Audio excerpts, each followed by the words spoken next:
Jen, thank you. Well, we are keeping an eye on your money this morning. U.S. consumer debt hit a record $18.2 trillion in Q1. That's a lot. As costs climb, more of us are relying on the very convenient buy now, pay later programs that many online platforms provide. But the reality is, a lot of people end up never paying. And here now to get to the bottom of the buy now, pay later plans is financial analyst Richard Barrington. Richard, thank you so much for joining us this morning.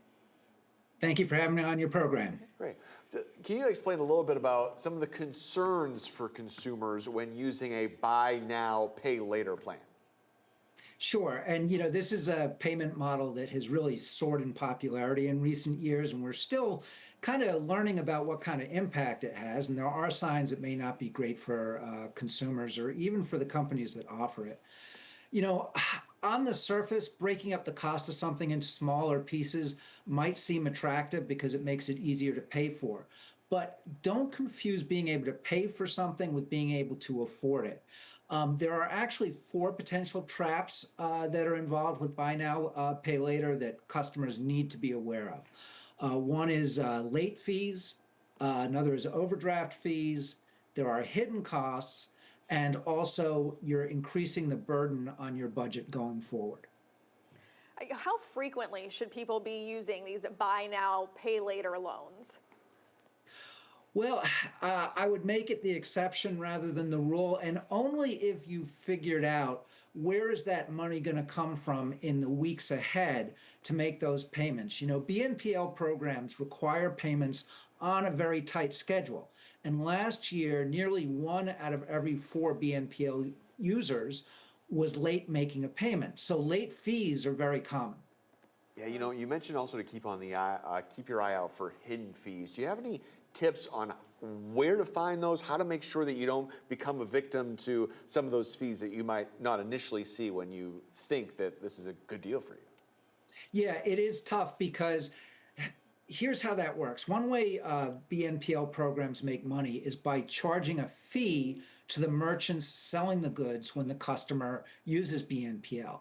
And these fees are much higher than the interchange fees that credit card companies charge merchants.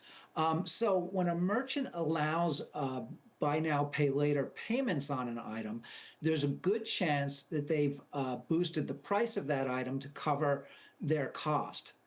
So doing some comparison shopping is a good idea. Yeah, what are some alternatives, perhaps, to buy now, pay later that people could be considering? Yeah, that's a great question, and it depends on what you're trying to accomplish. A lot of BNPL customers use it because they would have trouble qualifying for traditional credit. However, there are secured credit cards that they might qualify for, and they could also see about having a credit card customer make them an authorized user on their credit cards. These methods could actually help you build a credit record, whereas BNPL transactions aren't generally reported to credit bureaus. I should also add that if you look at a website like creditsesame.com, you can find lots of other tips for improving your credit score.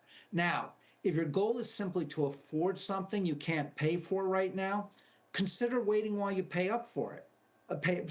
Save up for it. BNPL loans are generally for a very short time, so it shouldn't be much harder to save up for an item in advance rather than using BNPL. Richard Barrington giving us some great tips there. Thank you very much, sir. We appreciate you joining us. Sure thing. All right, we've got more Arc Florida right after this.